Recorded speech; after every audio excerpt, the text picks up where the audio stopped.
Nonto bina ka iti ko nga buwana kalon si binani ko. Balik ko sisu na iwal nila ang kakeda nga. No mo itabi na bang bauta. No na itabi na kalon na taka-takamana. Whatever problem, financial problem, or maybe sickness of any kind, because miracle do happen. Isambula bina ka na turangan na marama dorbo nung nilewa. Sana tinikaban nonto wanua. Matanto itolu. Weekend barong tumay na koro. Abuno ni dakdaka. Weekend barong tumay na biasa buru-buru taleso. Au sator tu nung nabina ngo mo ba ambula tugani. Ena singa binaka ni kuha. Da baka binaka bali buana kalut. Tau manta. Ni baka rota katunang una binaka ngo. Me may pingara bikin nonto bonolo mani oviti.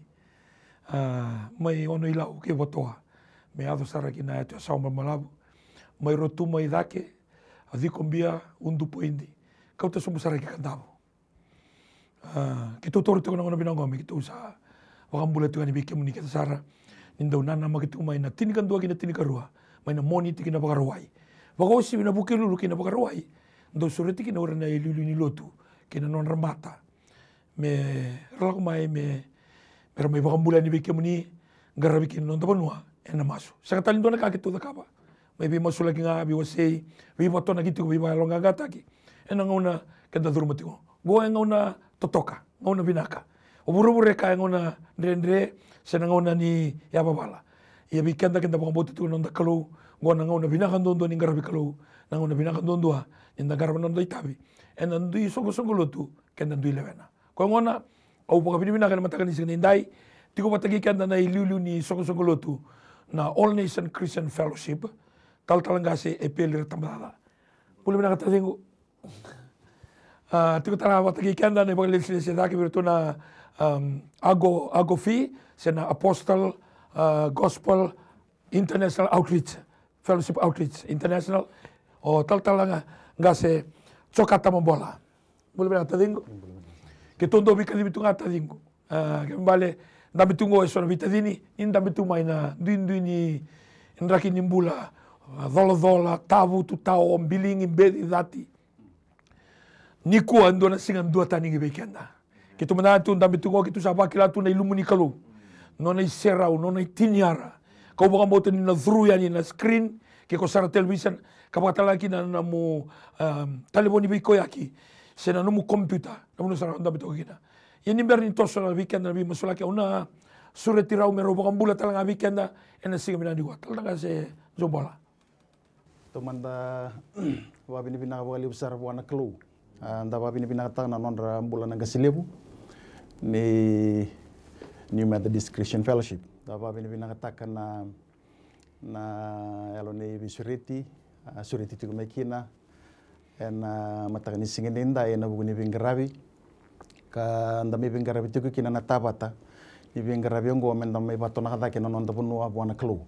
Dapat bini katakan sara bagali abuna yalo ni bedingomi bina bagali besar na yalo ni bikawitaki sa baganu itu bekenda na lewe bitende inda ni nda bagarorong tu kumai nandon na singatali bekenda dabakila tu ko na ilumuni kalau ni serau ni kalau na kana baka doro bekenda na singende indai au ngandra batalanga mo bakambula e bitira ramba na bonua na matintu kumbona bakatalangkina na matintu burmasanga kina matintu biokan na tobata kina lewe bitende indai turanga bale na bengona maramam bale na lewe bitini barong sa chikumai na matakan singin indai keto bakambula sa chukai na matakan kuwa na datali ni ngoni turanga chisu ngande betalanga mo bakambula sa chukai ni kina yang we Kristo ebiti na bisongo lutu todo ko na kene liu o bakambula sa chukai ni be kemuni na tabata ni bingara bisa kongo nui takini inda na sema mbula sa chikumai na rarama ni nona bilu takini alo tambani klo ena nonda na main dua bata menda masula ka bata nonda bunua kena nonda matintu kena lutu wana klo sa ngande betalanga mo bambula sa katugani kina isongo lutu ni Apostles Gospel Outreach Fellowship International buasa kana kena presidendi to na ni matambo sedaki kina be taltalanga se to do sara kena taltal ni be songo lutu to doko biti bakasa katalaki na may bunua tani may Amerika batalanga kina na yasay burubura ukati sa katalanga kina na yatu Pasifika Nauru kukalen sepakatalanga kini Papua New Guinea. Wambula raramba sakachuka ni na tapate ni bingara bisa kanggo na mai TV ka nuita kini na pakalunga teken dapat na turanga na buku ni bingara bi na matanga ni singenida. Na walevu talaga si Joe na walevu. O klani na waro tu mai na leoni le lotu na agofi na ngona binakango ngona ndota ningo. Au na surat ko na ngasilevu ni All Nation Christian Fellowship ni wambula manda ibiti berbura bawa sih bina isong lotu. Na pun wa ndi tukina. Karena look forward to merongan tanto mau ni taling. Tomanta nonta babu ni bina kabuana kelu na mata kan isinga tengin dai ni tasama indonu maka na mata ini singa. Na ikabitu ni bula namba binaka. Matai sa mata itu ngana kelu na bitu na nona todo na kelu. Dona singa na dota ni na singa ni kuwa. Na sarabiki na nona todo na kelu gina nombula. Sia tahu laga du rumah. Nra kita nimbula ni kuwa na sotabiko kina na kelu. Sa kita bagi menika wong bula tigani. Ena ada tali ni ngone turanga o Yesus Kristo. Menisa kana turanga na marama do ngone lewa na isuli-suli. Oni warro tiko mai na mai TV ni ko. O ni binata ka sakabali na ngone turanga na gasile. Teving ko bina bali. Na walu tari. Na yalo binaka kena nomuni rongo tanan tomuni yalo tampuni kelu. Tu bala kena itu butu kamera ni mai tareki no viti todo kena bese urura. Nondra sotabi na bekandar bangangara watataro mer mai sotabi nona lomani baina kelu. Saba mbulo sakatali tengani vike muni na viliuta ken lomo nonto matin tu turang na presiden ken nomuni bo vale turang na prime minister ken nomuni bo vale ke muni na leoni cabinet ke muni na tama Tony Bisanga bina vale nomuni warong ti mai ke muni na ndindu tambana ni lomo ni matin tu ni sambulo binasak na vale na ken ngarawi tu na itabi na lomo ni nonto matin tu tamada kan yo visa tamada ni mati walu tamada kan ni navy kemudian na pono ni biban dono taki nimbulo binasak sabi kinda bagi tiga na ni ngone turang o Yesus Kristo we kinda bagi tale tinga na isung lotu ni barong tiko mai na mata ni ko nimbulo binaka au kilani ndo na ngone binaka na baro taka na kelu weekenda menda rongo vakin na be musulaki kena be tigi ni bola tambo na wasi tiko na mata ni ko abakalo ngate kenda bata na kelu na boleh bu tadi turang marama dorbo ngone lewan ta baka binaka tiko na sig binaka ni ko ni kinda bagitiko bakan dua tali na ada nimbula na ada ninganga ena siga binanga ni kwa kau bakan bauta na taliboni na ndola tiko ena rota tiko ni otina tinikan dua na tinikan lima serusa bula miniti na taliboni orang ningir maikina tolu rua vitu dua tolu ono 3275-136 tolu rua vitu lima dua tolu ono ya na taliboni biko yaki rani text maikina 9072117 Diwa saiba vitu, rua dua vitu. Ena oti tiko ngane matai ni waboki ni bima sulaki. Au na sulit tu rumbula na lumuti ni kalau rau dambi tu ni kuah. Kan sa kalau ngatandina na leo viti ni bango na kanira ni mata ni sikanindai. Nira na mai wasea ora na lumuti ni kalau na kai bita tu matanya alon na kalau membula kina na banua. Membula kina na kawa, membula kina mata bobale. Na kake de kenda sotaba tu na burburongo. Sa na kene wali sa tunga na bosa ni kalau kembali kenta sa bless takindina na matagan isingan dai ninda baro lago tiko na masu matai tiko taltalanga si Joe na masu laga tiko na nonda banua nanga selebu ni All Nation na masu laga tiko na nonda maten tu au nanga me masu laga tiko na be tikini hango ba Kristo ena simina ni ko na otia ngai sol tiko na ngona birau nakanga imbita kina maten londra na kalau me wasea me rau abanga takikenda kina bagalo sena pagsinga lebu takikinda ena singa binaka ni kuwa. Au na sure tikenda, ni indua batamai batake kito na masu, me wangole na nonda panua, na matentu kina lotu, wana kalau, ena mataka ni singa nindai. Hallelujah. Hallelujah. Na boleh betul. Ke mami sata dagi chopo be ke muni na mataka ni singa nindai. Na lo babi ni binaka na lo bakaro roko. Ke mami babi ni binaka ni keme menggara basaka tuka indona kalau sambul. Kalau ko ni sambul mai ni ko ni sambul ndai ko ni nambula tika kata mundo. Kalau ke mami babi ni binaka ni sai ke muni na kalau na tiga bu ke ni tapa ni mbulongo. Na lifa ke na meka ni baka tiga bu ke ni baka tau tioti. Ke muni na molimbota na kendra mali ona soni. Sai ke muni na kalau na udi wain rondro na pepo no talasinga. Sai ke muni na kalau ko ni atiga bu na na ilago lakungo ke ni na baka para talanga bata ke mana. Ke mami babi ni binaka ni ke mami tapa mai be ke muni na singa ndai. Ena bata ni bingara biongo na kalau. Keto sama indo apa tekina na nomuni lumuti na singa dendai. Melabeti na mami puno ki beke muni na singa dendai. Keto baka tusani sa sanga talindo na kalomelo malangi. E buru-buru kena ruku e buru-buru. Meto toba tage ke muni. O kongo na tege nduru kina na pe nduru baka yanduanga. Kapag tusana ya mekita ni say kemuni na kalo na nemami tui na nemami turanga say kemuni na nemami bakambola turanga me kemamgela ko telebede ni sa tunga be kemuni na bosa nembola ta mundo kemami papi ni pinakachaba ena singan dendai na kalo ni ado tiko na nomuni lewa binabo lebu na kalo no nomuni sa tako so tiko na kenanga una tondon ni kemami baka no numo na kalo na tangi ni nomuni profito apa kuki ena apa kuki toluru e kana nomuni tamata na singan dendai choba monangay pakang bulang-bulat taka na nomuni taka-taka na pi mama ni ngauna ena pi mama ni ngauna monangay pakatakilama na kalo and then dai mami sama izubo na nomuni lumuti na nomuni talayo vite para rongo izubo pe kemuni na singa dai me ke mami me baka tu saturanga ni se kemuni na ni mami kalo na ni mami tui na ni mami turanga ni sa sangat talinduan role roka coba na singa dai ke mami sa tapa mai pe kemuni ke mami baka pina kataka na kalo na nomuni pe lumuti pinabo lebu na nomuni pe kadebi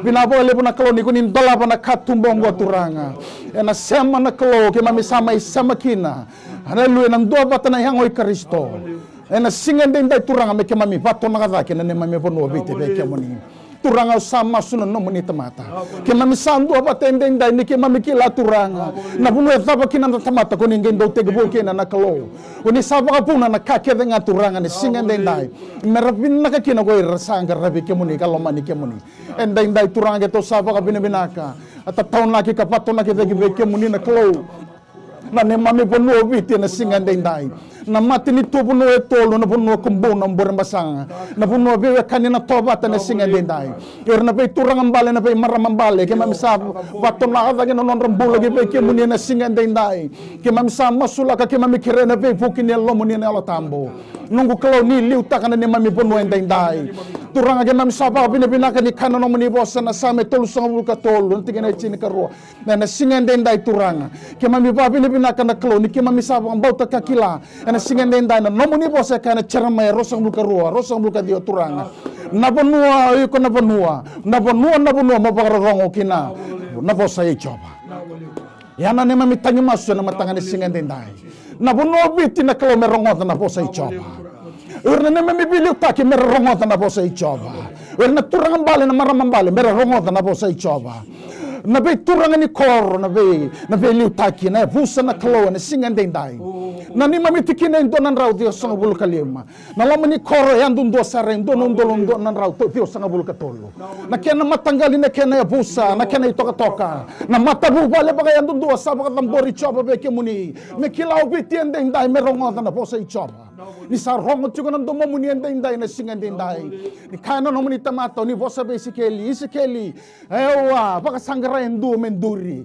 na kengo malion ni kalo gena tamata oni ngai sanga ni kunendua dai kito sandur na no muni tamata na kalo musibiten dai me kama bato na kadake and we are standing in the gate this morning, Father, interceding on behalf of our nation, and we declare and decree this morning, Father God, hallelujah, that we are the child of the Most High God. And therefore no weapon that is formed against us shall prosper. And every tongue that will rise against us in judgment, oh God, you will condemn them one by one. We will never be afraid of the terror by night, nor of the arrows that fly by day, nor of the pestilence that walk in noonday. But 1,000 will fall on our left and 10,000 on our right. Nothing will ever come near our territory. With our eyes, we shall see the rewards of the wicked. Tamangubin na kapagalebo na matanganikuha.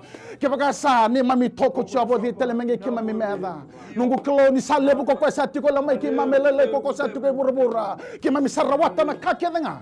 Na bugoy Kristo ko sapa ko tagi kimami. Choba na matanganikuha viti pagarong. Na bonua mo pagarong na po sa choba. O victime pakarongo na po sa choba. Turangan na po songo na po sa nimbula. Kaya mami nambula kina. Kaya mami nakalawa kina. Ni sa kaya na tamata ni sa sang ni rawa. Nungu kalono no muni poso ni akabe kaya mami na singan dai. Na vikando zubaw de burubura na paudi bakaki na melamalangi. Na vikando sa sera kay burubura na sera ki bakaki na melamalangi. Turangan no muni poso na madi uchini kawalu. O ni akaya na tikina nga tini kadiwa. Kaya baka rosa dua bata na kaya rosa le rua rosa lama bata. Nunggu kalau na matakan ni singan dai buru-burongo. Na kanga rau sakerea. Tamango komuni na kalo kani na baka dora me baka kina. Kita usaba kanu numi kemuni na nomuni bosa. Kita unduri ni kuana nomuni tamata kena nomuni lomuti. Kita usavosa na po no vitende indai. Nungu kalo me pagro rongo kina bosa choba. Me duba viti, me duba na kena turanga mbale, na kena marama mbale, me duba todo ko na ponua ke ke muni choba, balata ni sei ke muni na kalo ke viti ende dai. Nongu kalo vina ka lebu, na kako ni sapa ka puna, na kako ni sapa ka burea, na kako ni same te ka puna turanga. E na pi mama ni ngau na choba ke mami tangi ke muni, ninge pakam bulan ta talamanda na ole ki ma. Pakam bulan ta talamanda na bulan ni masu. E kana no muni tamata na kalo. Haleluya. Ena karoni pe ngau na kena wase pe tu tikena intin ka ba. Ke bakar saba mulu mu tekir na nungu tamater saba ka tanya na tan. Mera masu mera ngole mai be au. Mera lako le stani mai non rei pala pala. No muni boso ni aka turang oni nang garongo tamelo malangi. Haleluya. Oni nambo koda na ne mami pala pala ta. Koni nang gefa ka bulan ne mami panua. Rongo ta fitien dai. Sa senga talindo na kalo. Ena raw ni pa bulan na nam ta panua dai. Ko chopan dondonga. Father, we come this morning to publicly decree and declare that there is no other God. Oh, nungu kalo binapale bu na kalo no kana kako ni sapa ka toran dai. Ke mami babi ni binaka ni ke mami kela turanga. Ke mami sandur me ke mami taurna ni mami tutu ba lobi ni kalo na ngona dai. Belata na daba na kalonia, kabe pita na ndela ni batunggaw na taraki na nonongay sungusungulo. Matam na sanga ni rawata na matamati ni kormetes. Nenge kana kalo na nomuni boss na mavi uting na kono na kalo tingna chin kadiwa. Kana nomuni boss na matanga ni singa din dai. Ono sulete lang abe ko na indola gela malangi. Na indola ni matini tu bakala malangi. Se koya kita unduri kini ni kuwa. Belatunya kaya na kanto bau de burubura na bau de bakaki na mela malang. Na kanto sa sira ke burubura na sira ke bakaki na mela malang. To sa sira ka nambulo me ato ending dai. Ena ni mami po nobiti. Ena sana etini kapana nungu kalo. Hallelujah. Pinapa lebu ni san rondo chiko na ilum. Pinapa lebu na kalo beir na bakro rongo mai na matakan ni singen den dai mera bakila. Mena utunya lonra ila maturanga mena burandela na kinang geting ne bana ni mbulo tiko ko choba. Sandon donu sa kili munira beti munira kobi. Ke mem sa siraga ne lu men rondo na ngau na serangango. Turangan na lewe viten den dai na elo ninga sinelo ningo ne no muni. Ni pakai dorna lo mamuni saba viten den dai. Ni pakai ba ka beki mamene elo ni ve vutu nindena. Te ba ka beki mamina elo ninga rebi ke muni ndena. Nungu klo sa masu. Hallelujah na elo na klo. E karamava beki muni. Nungu klo bina ba lewo. Meke mamitiku ngana lo manimba no manimba. Sandi ne kanan daw ni same na kalo na singa den dai. Same vitu rosa lu kabitu. Na tige ne ba turangan do ngana kakausangan drapa bi choba. Goringa kau na singa titiko. Meu tiko ngana beli choba na be singa ke ngana no kumbolo. Meu bagar raida tiko na no mani langi ka baka taro tiko ke na no mani bali soro. Ya na ngandri ni mati ni lo ke mami. Ni ba buli ni ke mami den dai na ponua. O iko na ponua. Morongota na bosa choba. Ya mami saba bini binaka na pata ni bengara biongo. Nunggu kalau salah beti kan dula kita beki muni ni mami banua. Nunggu kalau ni bang bulan ni mami banua. Ni bang bulan ki mami obiti me banua lotu ba Kristo. Ya sakana ni mami tangi masu na matanga ni singa dai. Mena labeti mena rokobi mena bosa binaka tagin don akina na damoni. Mami duba sakana masu na paka pini binaka na damoni chiso na bang bola. Amen. Turanga ki mami baka binibina kataka na mataka ni singa ndai. Ni ki mami ada bambula ramai na matai ni singa ni kuwa ni kabitu ni gula. Sa kale mo na baka binibinaka. Sandi na nomuni tamato paula. Ni nomuni lolama nga sabu ni mami tiko rawe ndai. Ni mami anra bambula na mataka ni kuwa turanga. Enan tuin ni bika ki mami tu lako turuma ke nan raki ki mami stava. Ya ki mami anra bambula na mataka ndai na nomuni lolama suri wale na kalo. Ki mami baka binibinaka baka mundu oti ko na loy ki mami.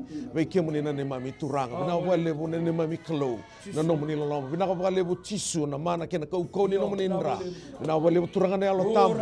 Na bai tumberi na bai marroi. Ni tumberi tiki na ni mami mbula na bai kake na nga indina. Yana mataka lilai ni ko turanga ki ngole na ni mami masu. Yana lama ni ni mami mate ni tu verna ni mami ndau ni vili utaki. Ki mami masula ka non rambula ngone turanga na prestendi. Bina bole non rambula, non ramata wo vale, non rabili utaki, non rabinga rabi turanga. Ni suliati ko na mula binaka ki veira turanga. Ni baka lewu taka turanga na kau ke na bukin non rambula. Meran rangaraba rokina na boli bolo ni kadibi rokina. Mera liuta kana ni mami mate ni tu. Bina bole turanga na bakal wata ke non randau ni binga rabi. Mera kedar binga rabi na rugun non rabaka tuloa. Mera sa sero ni tiko mai beke mani. Mi singin ngole da non rambula na lilinin mai mate ni tu ngone turanga na prime minister sa tambori non rambula beke mani ndai. Kema mena sangani ngole da bira turanga. Malate ni rangaraba tu ndone tabi bimbi ni baka tuloa. Mera ni vivi bagi tikina na ne mami mate ni tu. Usa masu turanga. Ni baka lebu takabir na mbula binaka. Ni baka lebu takabir turanga na rai botu na buku kene alma tua mai beke mani. Mera ni solitu kina na baka tuloa binaka mai beke mani. Kina non rambula me vivi bagi kina na ne mami mate ni tu. Yana tu esona bosu muria tau bira turanga. Kim sa tagu tu bali kuana be kes ke denga. Me baka rusai ka baka malu mutaki turanga na kau ni adai tisu. Na be na kita ni tamate kena daka ni mutu me baka rusai. Na kau ni adamu ni tisu. Mera marro itu turanga na lawan mata muni. Mera garaba kina na daka ni beli utaki. Na lawan ni me maten tu. Masula ka talanga non rambula kena na tin keruan na ministas turanga. Erbe garabi na duin ni be tabana. Non rambula turanga, non ramata bu vale. Non rabi garabi, non rabeli bola sa dambori be kemani. Muni na serau na tigo turanga. Mera ni taraira tigo na nomuni baka vengo. Wale utaki tigo turanga. Na bula binaka kina non rambula. Garabi kina na itabi bimbi oni saka bibir kina. Kima mi baka mbauta tigo na nomuni boso ni akana ngusi pita. Ni unisa kan intau dingita ka boy loa. Indo na tamata na kilo. Mami baka mbauta na be kadibi oni be kadibi kina. Saka ningai kabo ni akaya turanga ni san dingita ki kima mi oti. Ni ber ni tau yawu te ko bura. Non rabili utaki tigo na loma ni mati ni tuyanda inda. Saka ni baka dalka. Ni sa kadibir ni ber ni rambuli. Ni ber ni tau yawu te ko bura. Baka lebu taka turanga na mbula binangin non rambula na buku na alma tua meran ragaraba kina na dindi ni tabi ragaraba na be ministry bin garabi kina ira keda na PS turanga na loma ni mati ni tu ira na bin garabi na tambata ni mati ni tu doko turanga na marama durbo no nela sa masula non rambula non ramata bu vale be kemoni ana mata ka dindai ni buku ira tiku turanga meran garaba tiku ni tabi ni sabe karibi kina na tulo sanga ngola daba ngone turanga na komisna ni obisa non rambula non ramata bu vale serau ni tigo mai beke mani ira keta na turanga ni obisa na marama ni obisa non rotui mata bu vale ira na turanga na marama durbo ngone lewa ira bingarabi na tambata ni obisa ni marroira ni serau ni raturanga mera lago tigo na loma ni bai ni no mani beke ni bikara marroi tigo na garabi tigo na daga bimbi na loma ni mai mata ni tu na wale utalanga non rombula na turanga na komanda ni mata ivalu na wale unugu kalau na non ramata bu vale serau ni tigo mai beke mani ira keta na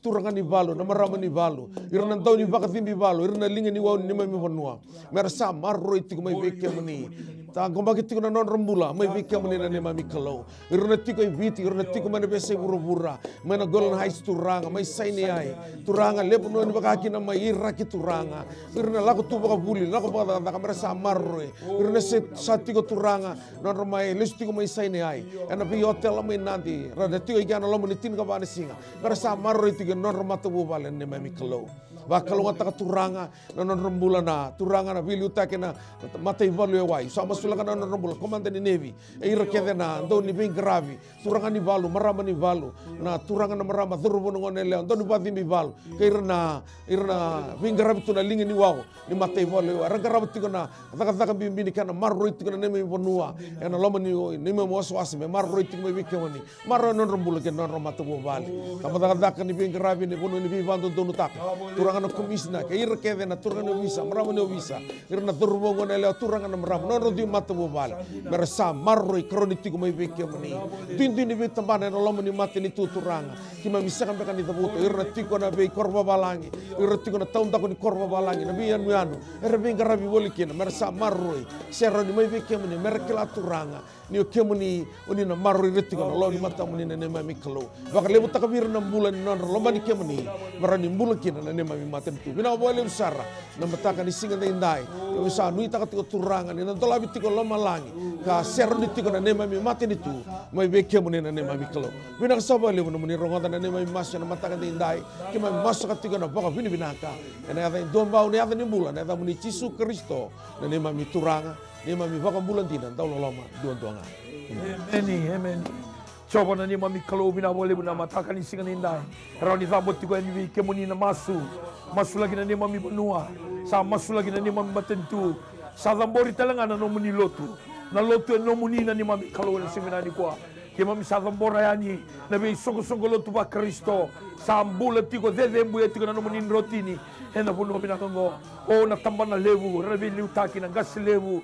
Reverend Dr. Wakandewa Bosa, puni bola levu, Reverend Ili puni suai, o ne buka ni puni bola levu, Ili asa naibalu, salam bori be kamni, liu ni bi magalot taki, tal talaga se, Ili asa kroi, ke ira ke ne tal talangase, na bi waswase, ura ke ne tal tala, ura ke ndau huna, ura tuira rali levu, tuira ralai, ura ndau bingarabi, liu ni matasinga. Sadambori be kemuni eklesia na lotu katolika archbishop Sadambori be kemuni ure keda na mbete na kena bi Paris na nungu kalo Sadambori turanga ure na linga ni be ingarabi sa masula ki turanga ena itabe rabi ingarabi tukina mer lesu na alo mer lesu tuko be kemuni ena siga mina no muni matentu na kena kali bagitiko ena siga mina niko na lotu kabitu bida ko na general superintendent watalanki na ure na kena ibu buke na nungu kalo o na mati balu lebe rabi ingarabi tukina linga ni zaka na kena be tambana Sadambori be kemuni hena mataka ni siga indai Sadambori talanga na vita dini baga pentiko o na Assemblies of God o talangase Reverend Dr. Moses Zakau o kuira keda na executives Sadambori be kemuni na singa bina kanikua na agofi Sadambori be kemuni na be liutaki kuira na executives kena mataibalu kena be ingarabi Sadambori be kemuni na be banilotu kuira ni taltala ibichi burabura Sadambori be kemuni na singa bina kanikua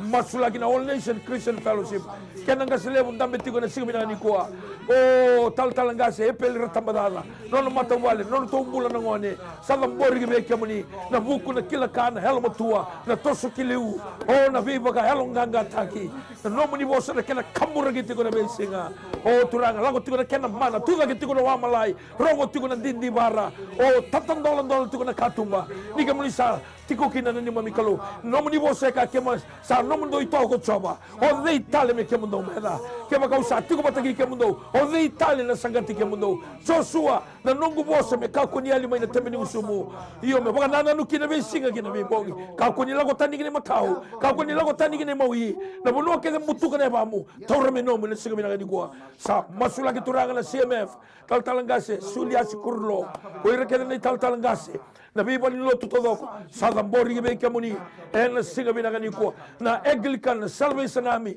Sadambori be kemuni en singa ni dai na be sogo lotu le lebu la lai na be ministries na nungu kalo Sadambori be kemuni turanga au sa masula kana no muni lotu en singa bina ni ko me baka takila kila o me dewa me ke masima tuituina o me ke mamithina zoza une en bono bina ngo turanga chisu me baka rita ke bina ka me ke mami bikini Miki mami titoko ena singa bina kanikoa na ngone lenga kina tamata mera rebi kemuni ena singa bina kanikoa no muni lotu sa wanga tigo ni no muni bosa ena singa bina kanikoa ke ndua na ngone mera reiki na tamata ke ndua na bono mera vidi kina tamata ke ndua na kara mak sangara na tamata era mak sangara ikemuni ena no muni lotu sa bula tigo na singa bina kanikoa au sa masula kana zaka mana au sa masula kana viva korombu itaki tuda kana wa malai kalimi na tamata mai na mate ko kama rosatabi kuira lenga rostavi ur regula daga rostavi ena singa bina kanikoa nindina tukangana no monibosa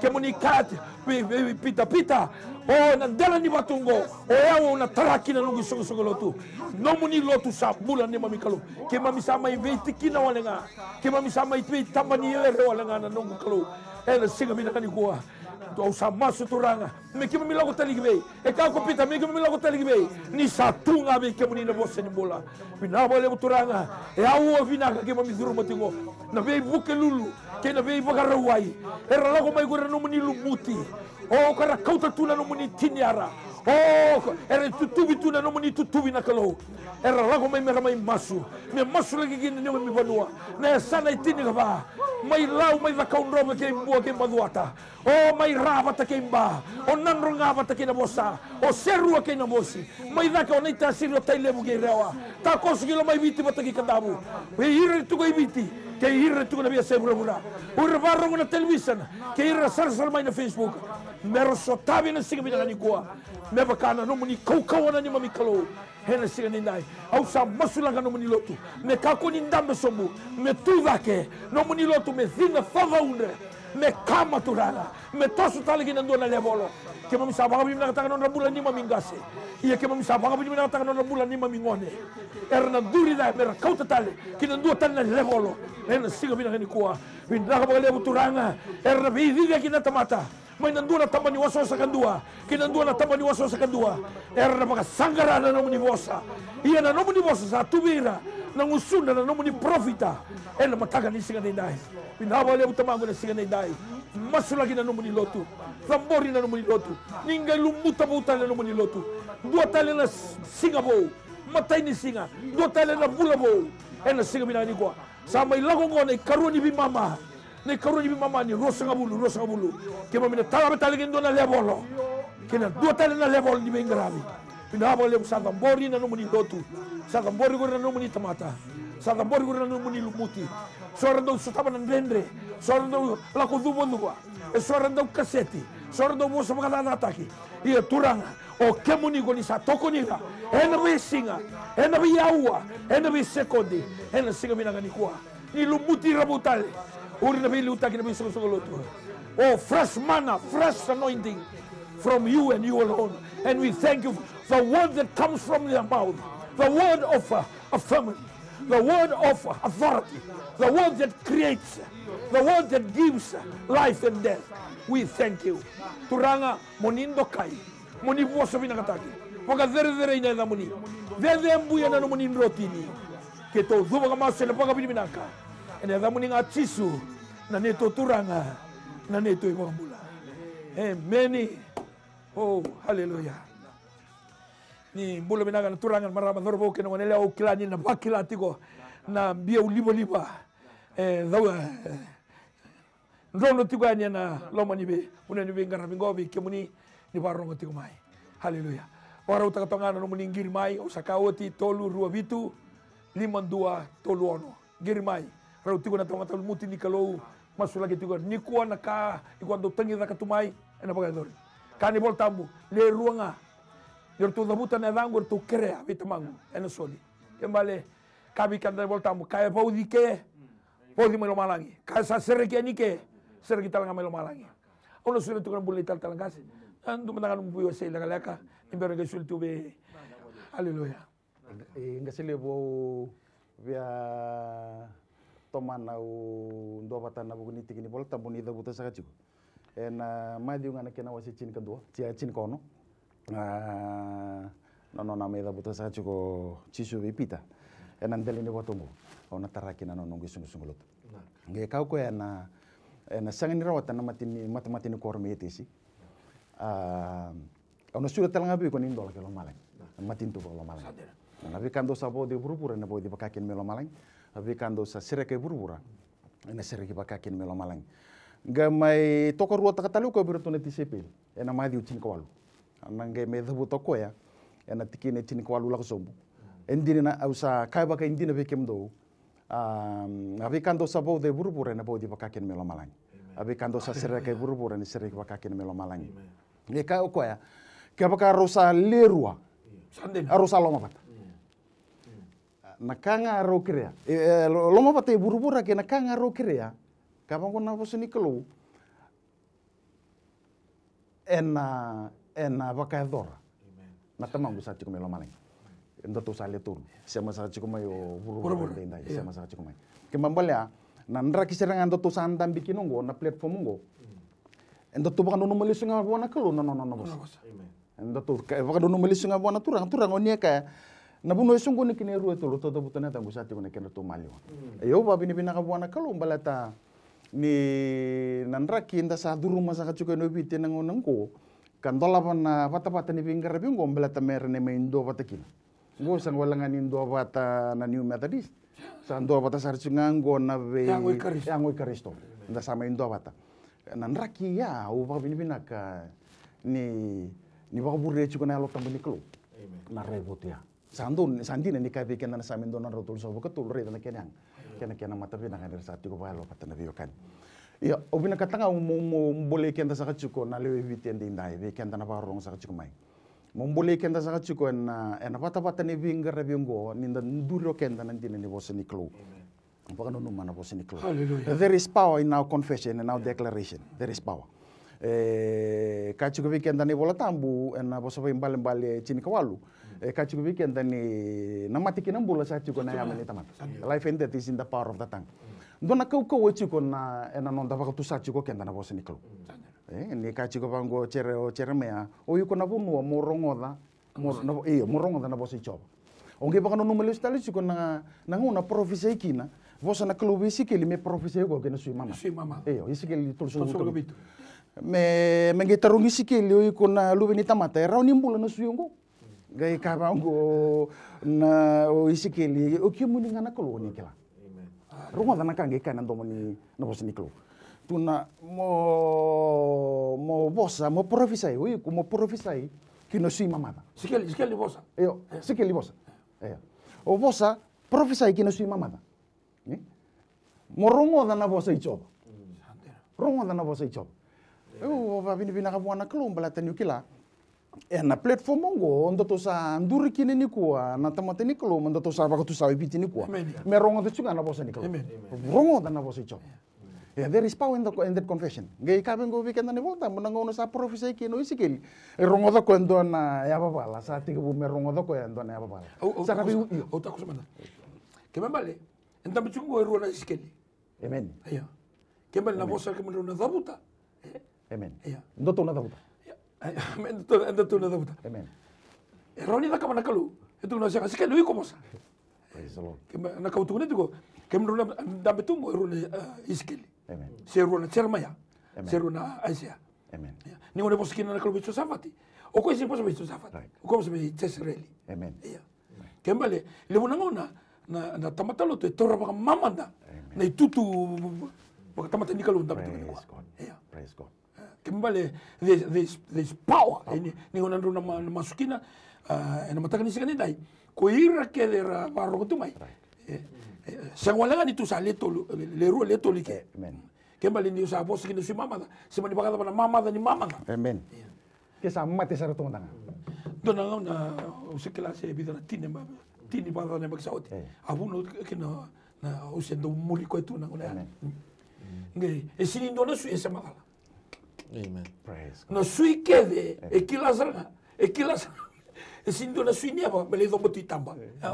Ni abulo tiko na rara may namakan na ngona. Praise God. Praise God. Sindo na sui ni cho le do mobi ato. Na sui ndi kila saranga na patala. Praise God. Di baka sama taga na kauko. Ni bosa ni kalo ni sala ko may na musui skel. Amen. Ni bosa tanu tako so kaya. Totoo ba ko? Tadi go baka sama taga chuka the power of your confession and when you stand on the word and declare the word very powerful. Ko ko pa binibina ka kinambalatini ka chuka na ipiro ba chini ka roni sambula na bosa ni ko e ngata.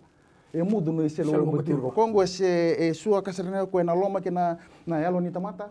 Sema kena utuni sui o konge baka lewat tele ko na nonu makena baka na. Kono bolu sinya ko na scan kena x-ray. Baka ndua. Bosa ni ko e turkina. Ko na ko pa binibina ta chuka na balata na penetration ni bosa ni ko ko chuka. We are declaring and we need to stand as mighty men and women of God and we need to intercede on behalf of our nation. Ko ya ko pa binibina ta chuka na platform go.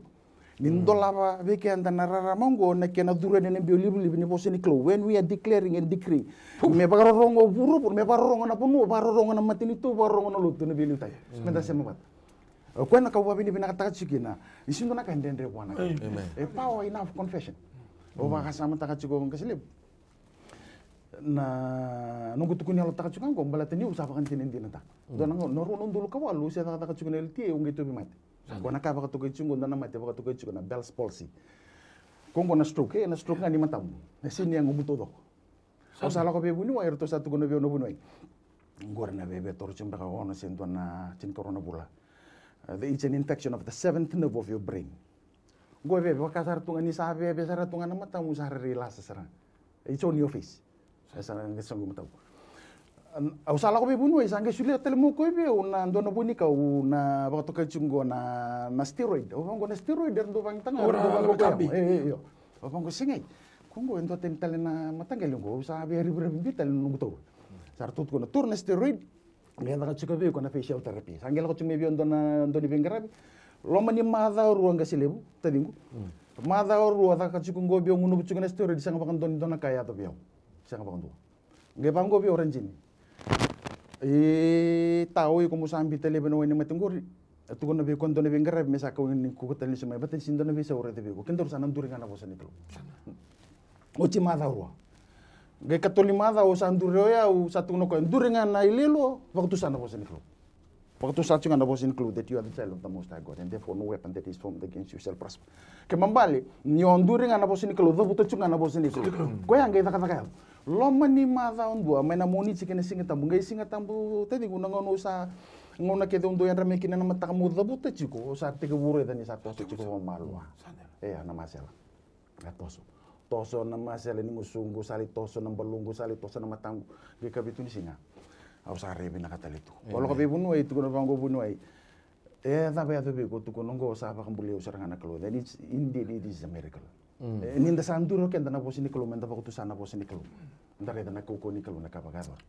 Korongan nungu tu kono Desember ni ngebe wasebe kento nanga selebo ni onesins. Madawa rosawati. Ada bona dona lubikirau. Lutu nona bausi, ciku nona post na Facebook, kita kunya lo taka ciku ko ya lutu nona bausi. Iya, na kango be ka ciku be kento to na matangan singende dai na karin taka bana kalo ninda ko sa mo just to cut a long story short. Singa rombu ko sugmena taka sabi do taka menila po dundo na me kito bulbul kina na singa tabuan yorto be celebrate kana nongo singisu. Yang muna sa lutu kina lo menimbau sina kabini sing rombu ko sando na kan rawan ya lona mo stang. Sangge masuk ko na singa bong ni singa. Sang muna sa masuk na sangge the buto ko ya. Nanonang gangani masuk ko. Tuanggo ko ya, I speak life into that place. I decree and declare wherever you are to come back in Jesus name. Come back home in Jesus name. Singa ba ruwai, singa tambo. Ge matakan ni singa muni. Sakele walen dona tiksi. Ala ko ko bel nakanak. Akele mene tiksi wal. Turga ninja. Ko nga lutu kina nambau si sako teles talamo ko nambau. Na ilabo, nakad driver's license katu do tu bina kasar tungelo. O sa baba bina kabira o sa ge kabira nagenggiran na nungo ngonele ni sa suko mena dadak. Na kau be kanga be kendo tu na matangan singin dai the power of your confession when you declare and decree the word of God. E pakai ato ka. Amen. E pakai ato ka. Haleluya. Ke mambal. Na kamandang ay mate e pakai rongo sarang. E pakai rongo. E rongo do ko ya. E taka to. Wawa tu na ngilusi mera. Ana sen mendea mera pakador na lo maniklo. Haleluya.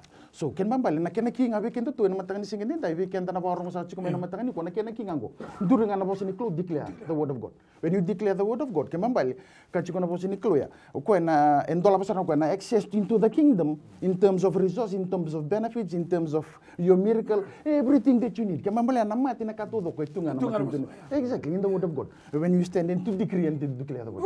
Hallelujah. Oh. Karena kata-kata ini kalau. Amen. Kasih. Amen.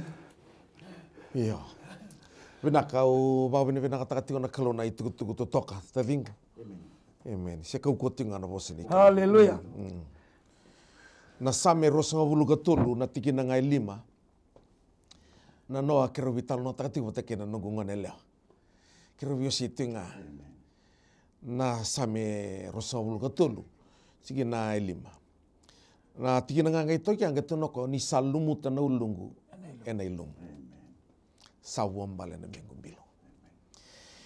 Talo no tingo kan don din ne bagata o tibita. Ngai kila tiko ko na da bondo ya da bir na sipi. Dona matangali namu selango e do tiko mana toka lolo me da na tiko na sandflies. Na langar kila na soti ni ndau kachiko karusarangan ni dona mbole bor ni sulia. Yo ko ni santo umbuno tu ni na sipi. Ngai ndau vivi mai na sandflies buka mai.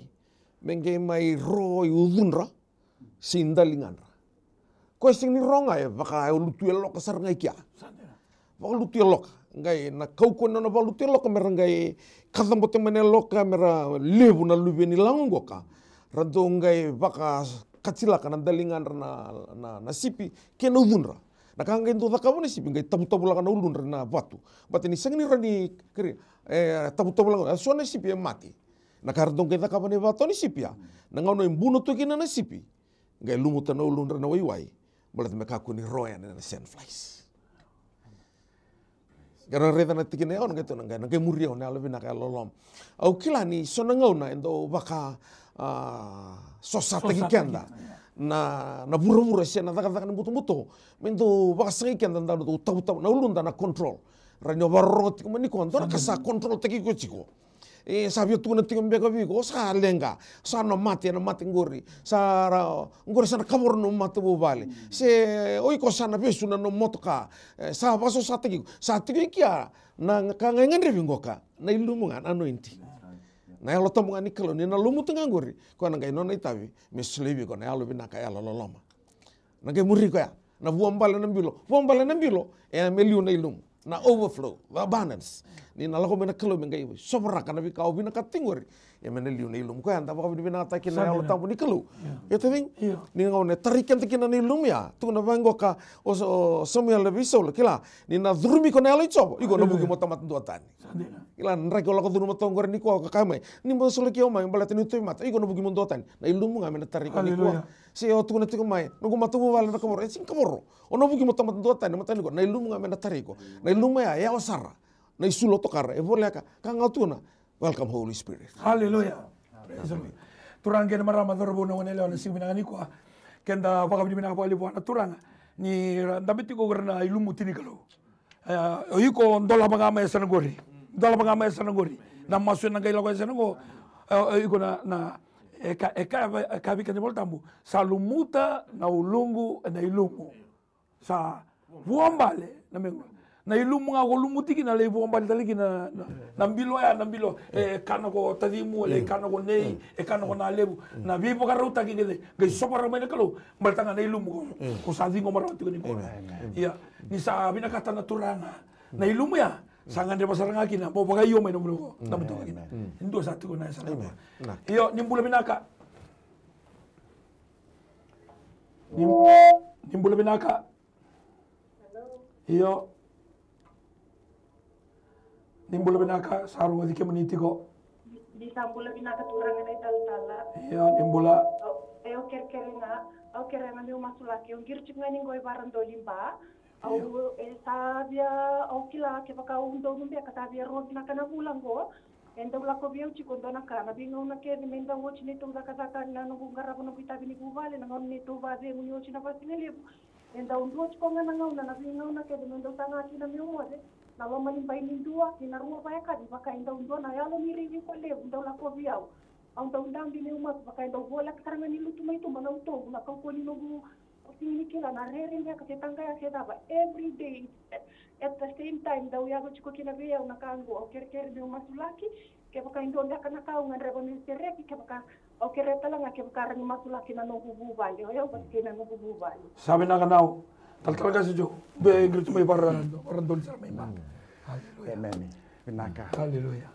Ke mami tada ke coba be ke muni na matangani singen den dai oni rongo dana klo nangangandre ni maramoya mai barindole mai ba ke mami sa nduri na klo no muni tamata ne singen den dai ke mami sa vosa na klo ke na be yalo ni rera ke nga nungu klo na yalo ni be ba totonga ni ke mami sa tu sangata na kau ko mane na dai jisu ke mami sa demuria lebi na yalo ni rere balata no muni vosa ka that you have not given unto us the spirit of fear but the spirit of boldness, the spirit of courage, and the spirit of discipline. Turang usa sereka na klo na yalo inde nungu klo ke buana maramoya na singa dendai ke mamsa tangus tuba todo ko na klo tangu tuba na isema nungu klo na yalo ni bosa muri na bosa ni dunru nungu klo na bunu isema chiko mai kina na klo mena dela ni abu ke mamsa tu sangata taburaka todo ko na kau komana na dai chisu turang ke to sa sereka na bula me ado buana maramongo turang ke to sa masu na kau komana na dai chisu yalo ni rembiuta vangalala ena loma ni mata bobo ale sata mori no non mata bobo ale ge veke moni ibina bo ale boni kuni sapa ka tonde ta tale na mata ni lon na singen de ndai blete ke moni no non iba ka tau bina ka ne sangani dona ka haleluya ena ya libua ke ba kamandanga salo ko na loma ni mbuda ni alola ni mate na sangani re ba ka dona ka blete ke moni na kalogo ni sa chugo patake ko haleluya na muri kwa na yalo bina ka choba we are releasing the favor of God upon her life right now in the mighty name of Jesus we to sa cancel taka todo ko na yalo ni bosa muri todo ko menandala ni abu wer na we kanra nungu kalo na singini ko na kau ko manene dai Jisu tangu tubi dabu ragi lebi tau do ko na kau ko manene dai Jisu sa se regi nambula turanga ne alo tambo moni baka ya doka nungu kalo baka ya doka na loma ni mata bo bale bo na maramoya enanduri ko ko mena tukuni alo mbula takana kalo na daga ni be sireki kena be bangalala ta ko ni sabaga dora bala to kemoni ngana kalo sangat talendo bina bo le nambula saya to roko bila beti posa bina tagi kina na damuni maso na baka bina kana damuni Jisu na ibang bola. Amen. Amen. Ando tali sa tui sana dua ni mula binaka. Mula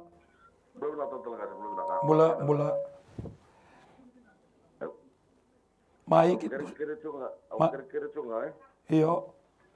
Kira-kira cunga balatana itu kira-kira masulaki ba matamuwal men balatan itu motoka. Iyo. Itu motoka juga nanggarati na guna menanggarati kina.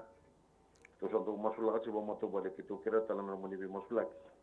Di mata kemana ne los tagi itu na kan insurance. Na kena baba de itu na bikin kan dorong dulu. Senga cubi gitu ne labo. Itu wambo itu cunga na keluni na gitu kira mal tere kemli na moni bi buka mas. Mena masulaki cunga menaranin dola na kelu na katumbaya merilis tagi mana labo na insurance. Sandono. Kuangan itu kira-kira tala na wale usara. Talaga sih. Amen. Kaki mami baka bini-bina ka turangan na mata kenda inda era kota tiku mana non rei dolo veke mani. Era baka mbauta ni tu veke mani na baka vengu. Tu veke mani turangan nanganga mera sota bikin na mami kalau. Na bubale ara to sarai mai veke mani inda indai. Ke mani ni akoto mana soli nei pita mana ngusinika. Oni na baka rauta katalanga endo na benua mera ni lago mai kina na isau ni motoka. Mera ni ratau kila baka vita mani baka mata bubale. Ni adamu ni indi no coba caire na kalau untuk bi barotaki. Ke mani o epenisa na batu ni veibuki. Ina bole buturangan ni ndola bina lo malangi.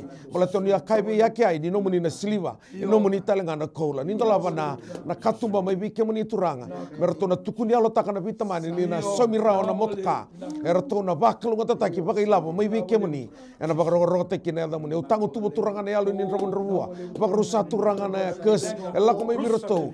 Mena tabuka lebi ke na bika e baka ndendre takana non roto sota bina na vita mani go. Bina bale bo bakila ni ni sarongo na ni Thomas.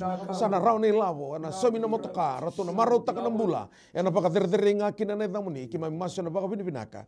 Na adamu ni Jisu Kristo na baka bulan dina duan-duanga. Amen. Amen. Amen Jisu. Na bale. Hallelujah. Praise the Lord. Ndo tale tiga sana dua ni sambula binaka. Ni sambula binaka. Talaga si Joe. Ndo na tomi mati ndo na marama na watingu ke na ndende so tabi tigo bale. Na kene karua rosa mai lambasa. Mosi tigo na bangu, lingangu. Yen sambula binaka. Iyo nimbula. Sambula binaka saka. Nimbula binaka. Ndo cunga na kere-kere. Mai kere-kere mai. Kero tabi mati cunga buka bi watini. Sandono. Kere-kere tigo na watingu. Na watingu gerani masulaki ngana ebana. Na mila-mila kina ubu deniaba. Oya ngaya. Oya u. Iyo. Na yabangu mboto giting-giting yabangu mera. Medo maindurungu kitulungu. Mumus. Sa sinserani ulako tigo buka binaka. O kere na kena bi masulaki. Bambauta sana puno sana ronda betoka kinongori ro bambauta baka biwatini ro bambauta nandina ni bosa ni kalo. Auna sura tambuli tal jombola mena masulaka nomrombulo ba biwatini. Haleluya. Na katuranga Jisu. Kaya turanga na mau ini kemuni kuita kema misaba mbulai kina. Ito sanduri kina na kalo na bukundro na biwatini ongo. Kito sabosa kina alo ni mate ni mila alo ni momosi ni ango. Kito sabuna uda na singi ni kome tu baka sukambilta bangalala na loma ni mata bobalo ya. Turanga kito sasaba bauta to doko na alo ni mate ni mila na momosi ni ango wana bando ya kito sabuna uda tunruba talaraka na koko mana ne de Jisu. Kito sama sulaka na kalo na nomenin rame na mbure ndronro me na mburande lan rau kina geting ni bandrau turanga na mila ya kina sababi ni pinakataki ni sata kali na koko mana ne de Jisu.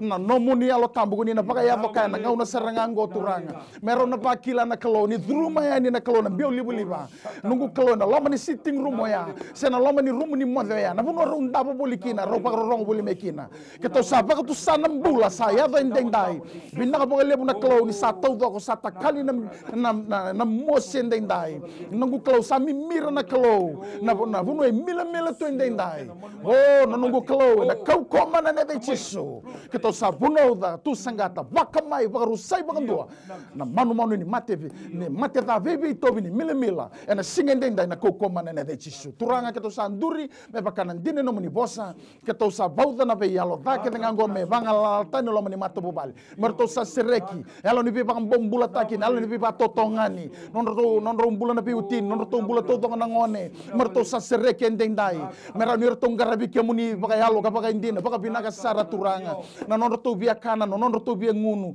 na be kana kelor to mbula kina na be singa merto sa sotabi baka indina mai be ke muni ni bakalo ngata kana mata bobal ya turanga nunggu kelo merto na nduri merto na tukuni alom bula ta kana be siregi mana goni saba ga dora mena ro kobi la beti bosa binaka tagin dondonga kina na tamuni duba na maso na baka binaka na tamuni chisu na ibang bola amen dotal nangiri tiga sanandua ni sambula binaka iya ni bola ngangandre mai tidak ni saman pula COVID na COVID-19 awanda ba kem do nak talay ni kalu masuk lagi mah dentro talangan amat satu mobile tangan drugs na marijuana ada nak tindak tangi sana lu nang rasa me pak kalau lagi cukup nalu benda dan dari singa dari ngoner tu sawasan na ofisa na kena tangai cuma tamu tu bile bina drugs rumput TV tiku kena marijuana awanda ba matkinen terangase haleluya Pau bini kan ni sembero bando ni visa una kalau ni kalau kau malu mana veka kevenga kaino muni tamato chope oni rawata na ka kevenga sengan indo na taro na veka ko ni sana noma kima mi sengan reida na kau ni drugs na maruana kima mi reida na nomo ni kau na kalau ke oni saro ni seraka turanga na durumi tebo romai katara ni rani serigi retalanga na lebi kimami na kau kewiti mana mbula visuke na maruana kima mi baka bini ka turanga ni kalau ni visau ni kalau ndoro ni visau taka mana loma nimbai ni nruka kinanga mana buto kina rarama mana loma nimbai ni lasuki nandina ni na visau taka na non rambula na luveki mami na kau kiviti mana mbula ni visuki na drugs mera laku na loma nimbai ni non rasale ngarabi kemuni baka yalo baka indina au tangu tu beturanga na kese tarai viti tu mai au tangu tu beturanga na taka ni muto na maruana kena bi drugs taliso mena baka malu muta kena kau ni ada chisu ni akai turanga na bi kanto na sereka bura au na sereka milo malangi sa sereka na bula bir na tambang ngone viti na rambula mera sereki mana kau ni maruana mera lako mai vi kemuni chisu mera mai tobole kemuni ni kemuni na matini wa imbula ena loma ni bunon rawisinga bina wale usara no muni rongata na ni to masu bina wale bina baka malu mutake na kau ni drugs kena maruana viti turanga mera baka ro teke na damuni masu na damuni chisu Kristo ne baka bulan dina duanga amen haleluya na bawa bina katiku bwana turanga na sigo bina kanikua wika meningir tu mai bina boleh meningir mai tolu rua bitu 52 tolu ono ke text mai 9072117 dini na mai laban na program mai live na television ia na nomoni masuk ina nomoni text ena total na rumah na le masuk lagi tiko kina ia ni sambula binaka ia ni bola torna ngunung ngomu babala tang mawali pula masuk lagi baru cikgu na pula sau cini pula tang talibuni binaka merah lala ni talibuni maka buitin to cuma kere-kere mai moslang cuma na nunggu nakataka na ngonongo wakari itu mena nakataka ya upamila kena pona kalau na lebih baru tak yang aku cuma na bisu minggai cuma mai sandono cuma lebih mos lagi ya kari ni partai mendengar mai biau sebab pakai bau cukup ngana na kono nakataka cuma ko semuna pangkaratan kalau mau ni nakataka binaka pembingan kere-kere kalau bina boleh menangir mai tal ngajo wika menita nga ni zengu mbeka na dakadaka ni mai tu kan tu na dakadaka se musra ni dakadaka sa masula ki bata na ulutanga ngo ena singa bina ni go tal ngajo Haleluya. Na bale Ke mami ba bini bina ka chopa be ke muni. Ano muni sa rongo masu chiko turanga. Wana turanga. May baka tu sa chiko ko ni sa raw no telefoni. Raw talikina na be se mati na singa dendai. Bina bale buni kuni sa rongo masu chiko turanga. Na singa dendai. Mala tano muni bo so ne ka oni sa ba kondo ni sembo lega na linga muni ndondo ka yana be bomblai. Sembo bimbi nenda linga muni rongo na ne memi masu. Ye turanga kito ba bini bina ka na singa ni kuwa na turanga ngo. Baka bini bina ka ta chiko na klondi ni sa may baka dingo ni nanda ka se la ko chunga na kene sau ya turanga o kemuni ne kuo bina bole bina no muni feiba bwana turanga ngo turanga kito sa babi ni bina kata na linga muni ko ni ndondo tiko ko ni beso tabi tiko na singa dendai kito babi ni bina kambala tani kito ngara bo chiko indona kalo baka to kayo o Emmanuel na kalo chiko batake kimami o choba chaire na kalo sando be baka rota aki e pinisa na neme mi batu ni bebuke ko ni sa bebuke na be ka kedenga mera bina kakina wer salomani kemuni choba o sa masula kana no nambula na turanga ngo turanga ke baka ndo tale ni buno ni ndola babua kito sa babi ni bina ka chopa be kemuni iyo na katumba sa songota na tamata na guno nagu kelo kemuni na ndola ba talendo na katumba ke baka sa ni songota na katumba ya turanga o vi talendo ndo men ndola ba ni ko kito babi ni bina ka no muni tamata kito babi ni bina ka tako vichende ndai be ira to ko saba de nguina non rata daka ena singen ndai sara baka sukai ndaka mai baka lele tingin baka na awoni non rata daka kito sa nduri batene singini ko turanga masulaka ke be kemuni non rambola turanga bina ba lebu you are the God of restoration kemuni na restore takale stale na takataka nungu kelo ke baka sa tasongo maburu ke mami babi ni bina ni tandolo la malangi ya na buna ke to nduri kini ni ko turanga ke to sa sereka na kelo endeng dai na takataka e vichi ni koa nungu kelo be ira na takataka tiko ena tourism industry na kelo ena Fiji Airways turanga na be company to voko na ATS nungu kelo ke mami sa masula ka be kemuni nungu kelo na hotel be na takataka kina nungu kelo e kemuni ndondonga oni kila oni lewata langa na singa dendai turanga kito sa baka bini bina ka be kemuni ena singi ni ko ni na baka rauta ka ni na dola bana katumba baka rauta na taka na kelo merso tabe kina na lube muni e viti endai turanga na kendra na menra na kamera baka isulu kina na somini non randi na turanga o sa masula ka be kemuni turanga sereka na kelo na baka vengu be ire na singi ni ko turanga o ko lomo na nungu kelo o ko loma lenga bina ba lebu na kelo ni ko ni na tako so choba ni singa dendai melatonia sa kawati no muni bo sando la ma be kam do ba ndo sa wata ka zolata na volo mbimbi na baka de ngui kemdo ni sombuta na mata bu vale oya ni sombuti petende ndai na be mata bu vale todo ko sar baka lengai na nungu kelo non rata ni takoso ni singa ni ko turanga mera baka dinen tako biti ni ko ni bulo chiko ndona kelo ndoro mas dona kelo ndo loma ndo be kawai taki balatan sa tiki ngani no muni mbula na lom ni no muni mati ni tu na kelo na yalo binaka na yalo loma etu ngabe ke muni choba au sababi ni binaka kito sa ndo bata ndendai to sa sereka na mbula na baka dengu na baka choba ena non rambula todo ko viti ndendai mena rokobila beti bosa binaka taki kina na damuni maso na baka binaka na damuni chisu ne bambula amen haleluya ni sabula binaka Nimbula pinaka. Nimbula. Eu quero me quero masula que vai ver mungoni. Iyo. Ngo inrewalu tatoya lau. Oi, malombula. Vina vale bambul malo ambula. Ko ya sa mbaki 500 karua. Iyo. Ondo tobi mate ndo le bongo na mboyiri no ngabo ko boka. Iyo. Batakin na bungongo. Ngantangani amba kitini katulu kwa sama mbiu voli ntole baleta nona tobi mate do mila Iyo. lewa mbongi santo mode va baleta nona do mila Iyo. iya Ia ram sara baka bautanya ama singanikwa na mila ngori mena otsara mata ni singanikwa ni bula otsulai mesana oti baka ndo kina na mila nan kentu sa nanduri ngo nandine ni bosa ni kalau tu sa nanduri nandine ni bosa ni kalau kakek itu sabau de bura sana bau de melo malang kakek de serek bura ena serek melo malang ke leru se le tolu to da buta na dangu na kakek de ngartu kere bitamangu ia ono suli bertu ono suli tu na ngasele buni ni All Nation Christian Fellowship me masula ke no muni mbulani ndo mboire na ulumu watakena bungomu na mati ni mila ni kuwa mesana bisa ukina haleluya Mami baka bina-bina kan Na ni boleh kalau turang. ni biasa na Sisu, kena. na boleh. Lama ni kormain rabua lu mai totoy ni tigo kina na kalau. Ya na ngau na saranga anggo katurang. Non rau ngangan na bi bungo ningo. No mani bante ndo buir na matana. Kena no mani bungo na turang ndo tarai ko na mila sama imbi wuli koski na turang. E o masu ni kalau ndo be imbuli. Kalau ndo bi baka mulai. Turang usa masuk au baka roto buna uda. Na yalo ni buir ni ulu kena yalo ni mila. Beauty rau na bi bungo ni ngo na kau ni atai tisu. Kena na kesmuri rau tiko mai tangu tu wilawi. Na kau ni atai tisu. Dona taka ni mutu na yalo ni mila kena yalo ni buir ni mata. Beauty rau na bi bungo ni ngo na kau ni atai tisu. Turang usa sereka na bula. Me oti baka dona tawir ni ulu. Oti na mila menrau bula bina kana bi bungo ni. Na kau ni atai tisu. Na wale una bi baka mulai na bi sereke na mataka dindai.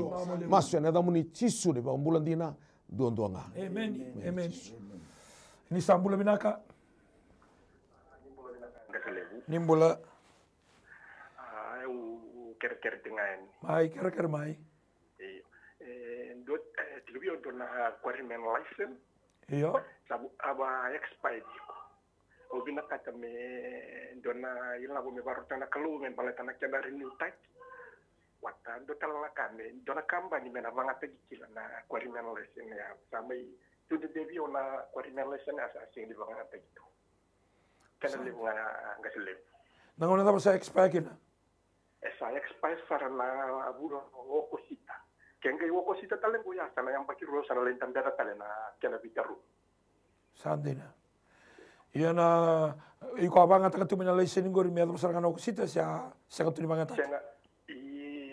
Kasile udah ngono go sa siang tu di banget lagi.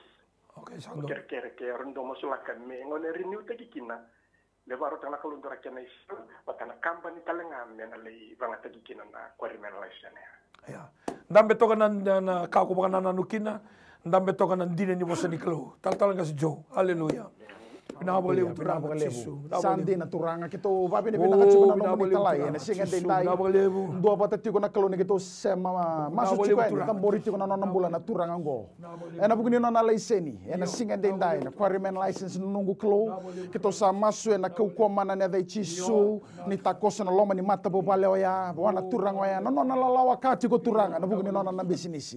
Turanga kito bang bauta ni singa ni dona ka ndendre be kemuni turanga na klo ni biasa na kita nga kana no mani bosa ni coba ko buru-buru kena be ka kita nga sa sine kina o ka kina na lese ni turanga ngo no ngo klo na bungo mena pa kaya ngete kina na kena ba bawi na kamba ni turanga mena ba na kito sa ba binibina ka taka coba na no mani na be so tabi be kwaya mena ba kan dinen bula mena raida ko na linga muni na kauni na ba ka doro ko ni na takos ko ni na be ba ka rotaki na yau na ilabo na kena tamata na kena daka na ngada na bunua kede na lako kina na bola nunggu kelo ni kere bi baka bui coba na kena bali bola nunggu kelo kita sababi ni binaka na nomu ni feiba turanga na feiba ni kelo na liu na bukuna nunggu kelo kemu ni na talaraka na ulu ni bonua nunggu kelo na bei perasa kuni nenge sulebeira na iya usara maru itu na biasa na buni nunggu kelo binaka baka lebu na bure binaka baka lebu na iya na rawa mai na bukuni lesen yongo non na daka na kelo mena baka dinin na takambula ko ya na nunggu kelo na kai teiba na kai masulaki o kuni na somi masu na nunggu kelo kuni nangai baka burebe kwa na yau esara maru itu na biasa na buni turanga mena rukobi kina na damuni nunggu kelo mena ndokai kina na damuni binaka baka lebu na nunggu kelo na tukuni alombula na baka dor na turanga ngo na bale ni sa baka bui na kelo na nona lese ne kito sakadi ba maya balata na nito baka bauta sembara mandangan ni se baka donui na masongo sa dambo na ala baka bauti ke muni kito kadiba mai na purubolo ya na koko mana na de jisu binaka baka lebu ni sa ya do kito nduri na raram ni nomani bosa ni kito sa baka bauta na kelo na baka bautongo kito sa baka binibina kakina balata ni kito baka bauta na nomani bosa binaka baka lebu na nomani somi masu na baka binibina kana da muni jisu ne baka bola Beni. Ni sambula binaka. Imbula. Dia tungan ku kere ni moslek wala na ni tunggel me ura tabi ngu kitu sangat chungo ngai ti kuna kena ability me na barwa. Sandina. Kena ikaro la nga kere ni moslek talangan no tumbulan ngu borobo na lebu ni no tundu ba wuli takat ni tu ya lo maliwan. Sandina. Sandon tu sanan tambe batan tunggel me urata. Patala kino tumbulan dorbo. Sindora kandren rebuana turanga. Kita sa untuk saku tamen mundulenga Kitu sana torno mdole anga kitu sana imbito wana kalu. O ko ne wali ni langa kita nga. Talaga si. Haleluya. Na boleh Kalau ni biasa na kita nga. Na boleh. Mai urata turang nangangan na no muni tamata. Kana muni tamata pola na vika ke de mendo baka takile nga vike muni. Na kere na baka bini vinaka na viki ni ko turanga kito ba vike muni na klo. Muni baka namata urata turanga wana no muni tamata. So tapa na no nangangan re paleta ng gele. Atuko na tiku mai ke no no tumbula na ngone lo muni mata mo bale. Sekan indo embuli medai rambuli ke me ru vike muni. Vuna udanga na yalo dale tare roto tiku na ngone. Men beauty roto na kau ne ada chisu me ada me tau doko na mata mo bale. Ado kena nambula ni vilomani ke nambula baka na mata taki vike muni. Na vole sambio ni vike muni na no roto idolo dola. Sa no roto na no muni baka vengo. Sambio ni vike muni no no ivalu no muni tamata. Me sa no no muni nganga. Bina vole no muni rongoda ni Tomas. Ya na mata ka indai ke Tomas sa tika na baka bini binaka. E da muni chisu ni baka bulan dina duanga. Amen. Amen. Dotal nangiri tu sa ndua ni sambula binaka. Ni sambula binaka. Dau sambula binaka na tamatanganga ni kalu. Imbula nau. Iyo ker ngaya ni ko na tik ni hate lakana. Naka. Ya. O kira ngaya ni ker ni masula kina tik Kongo. Nunggu bingkara bicu ke bukan nasi nikor. Ker ndra masula kina tabi mate rachungo ni tik ni hat. Ana nunggu bingkara bitala munto masula kie. Nung bingkara bicu bukan nasi nikor. Sandon. Retala o kere mera masula kikeze. Irna ngoner senga ni bakta mani tiku ike. Irna tina arlo mo do te kira tiku na kani buli. Masula kikeze na kaongo. Ota kina talanga do kunci kendon tamataliu. Kere mena masula kikeze ya. Sandono. Na wale bunau na webuke lulu bango kau tira kede mai gora ambala kau tira kede mai gora sutabatu nende muni ndambe na mata ni television balta ni ralau mai gora tamata ni kalau ni ramasu na ngona zakatuki na masu na libo buni bakalo malang na tatara ni na buno ke buni tiku gina lebo bera na taltara lago tumengo enda undende mandangan dala ko buno ni baluta ki malile le buna tamata yango senga na ndambe saktu kama ibale uno seranga ko ndambe toka kina na nomulo mani bale ngi lago tuku ni namasu mai bera na tamata digita kini kalau tamata lumuti ni kalau ena singa pinanga ni kuwa o sureti kana menda tu sumana mas talangan jo haleluya nungu kalau ke mami sapa pini bina kali ostale ke beke muni na awa tale bina kaungo bina bakale buna kalau na bata ne bengera bengo ne ke mami sanduri bata ke to sanduri no mani tamata me ke to sapa ke to sana bula me ado ena lo mani hato ya me lakena na ngau na serangango na alu ni mate be tovi na singin dai ko na tamatanganga da uri chiko na lo mani koroya turanga ke to sa vuna uda ke to sa baka molu mutaka na de chisu besu na tamata kau ke na tamatanganga nungu kilo me saya do na bula na lo mani vunoya na tiku ya na lo mani hato ya me ado kina na bula na ngau na serangango turanga undi kana no mani boso ni sala ko ma me rabe ke ma na bula me rabe baka le busara nungu kilo na daka ni butu na sanga me bala tilate me buto ko na ni me bula se me baka rusana ni me dendai ena lo mani hato ya me lakena kito saba tu sana mbula men rondro ena biau libi ni ve lumuti ongo me zuru ya ni na kalona lo mani balo ya zuru basikata na ve lo mani hato doko me na baka tu sana kalona mata bu bale to doko na marama ni bingra bio ya turang saba bini bina kata kana non mbula nungu kalo bina baka lebu na lumu bina baka lebu na kaloni kuni na lumuta na nona na mbula ba kau tagi kwaya baka tundo ni tagi kwaya ni sulebe kwaya na kalona yalo ni bingra bi bina baka lebu na yalo ni dobo sota kalo ni kunina sopa botu be koya me bakana dina ni nono na bengara be singa didai kito sa bosa takana be ba kalo tataki bina bole bina be ba kau taki bona nono na mbula nungu kalo me linga muni men tonda ni kana lo mani hato ya me ngusum ni me bosa bakon dono tikana lo mani hato ya me aba muni me kauta ne tugu bina kana lo mani hato ya ne lo na choba me sema be ke muni me bakan dina mbula ni se ke muni choba na buni baka dengu na buni be ba kalo tataki masula kana nono mbula be ke muni nungu kalo bina bole bina be ba kau wataki ena non bula ndenda membula o lakena ena lomani hato ya turanga merna baka rogo tagi kemuni masona baka bini bina karu ko bila betis na damuni ndondo nga chisu karesito na ibang bola amen oti tu ningiri ngoni sa tobo kente tu ngauna mai nimbula binaka nimbula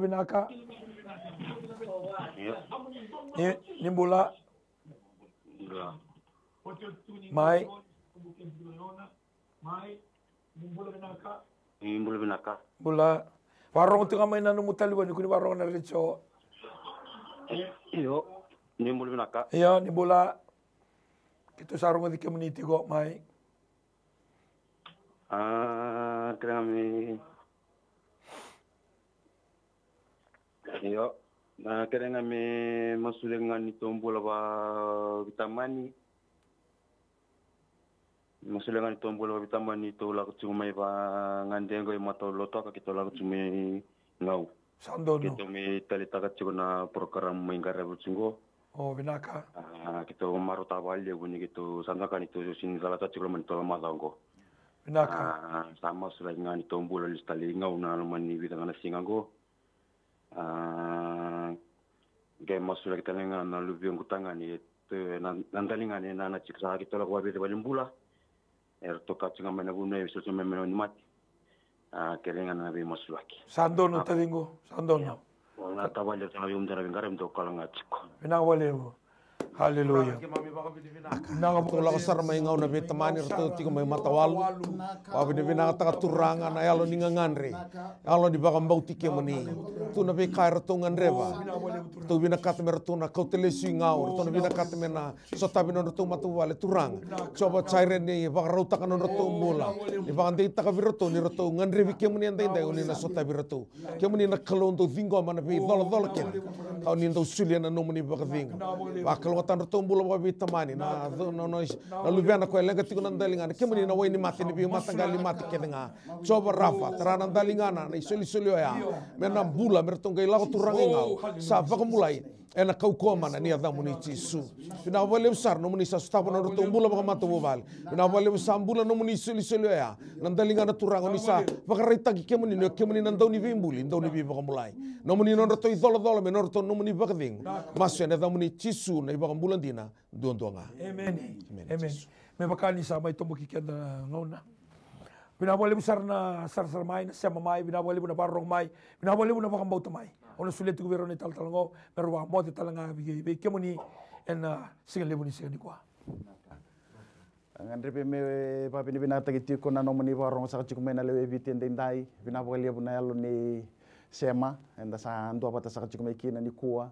Sa nui tegi ko ni na sumbuti ke muni sa tiko na baga dengu ke na loloma sabu ni klo e na no muni ndu tiko nda papi ni binanga taka na pi pambulai sa baga dora na klo nda papi ni binanga taka tiko na tabat ni bingara bingo e na buku ni non rambula na gasilia bu ni New Methodist visuri sa chume ke na ve matulu tutale so kan da papi ni binak sandina rida na kena mata binanga ni sa tiko baga lowata na biokan kan da papi ni binanga taka tiko na ndraki santa sama sa tiko kinongo Opang bote ninda na mendo apa sa kina menda la beta ka wato na kantaki sa chiko na nonta punua wana kalu ena masu ninda sa opang bota nina bulo biti men bula wana kalu bina wale besar na moni warong sa chiko mai nda pa bini bina kata na kalu ena matanga ni singen denda nonda bata sa chiko na paka demu kena bi bakalu ngataki ni nonta turang Yesus Kristo wale utaga sio dono moni wa mo de ver sa baka bini na ata bikya muni na sangambyakan ni lako may rongo din na talibun ni na muni nganganri si sangambyakan ni text may guys sangan ni masuliken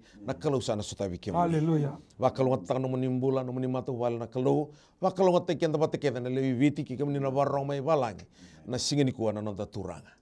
Yesus Kristo. Amen. Amen.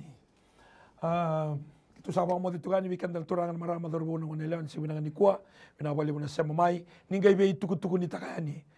Be singa buke lulu ken be singa buka rawai.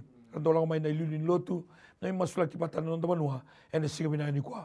May berto na technician or to na daw ni Bengarabi and aloman ni studio itura ki suba kero na italtala ngase chokata mbola taltalang ngase epeli ratamada ngase lebu ni All Nation Christian Fellowship. Kito sa taro tu na ono binango wabi ni binakataki na kalu. En bukun no loma, baka ni binakataki ura Bengarabi and my television may na ngonongo na sotal na sige mataka. God bless you. Have a wonderful day in Jesus name. Amen. Naka iti ko nga buwan na kalun si binani ko. Malakot sisu na iwal nila ang kakeda nga. No mo itabi na bang bauta, no na itabi na kalun na takatakaman. Whatever problem, financial problem, or maybe sickness of any kind, because miracle do happen.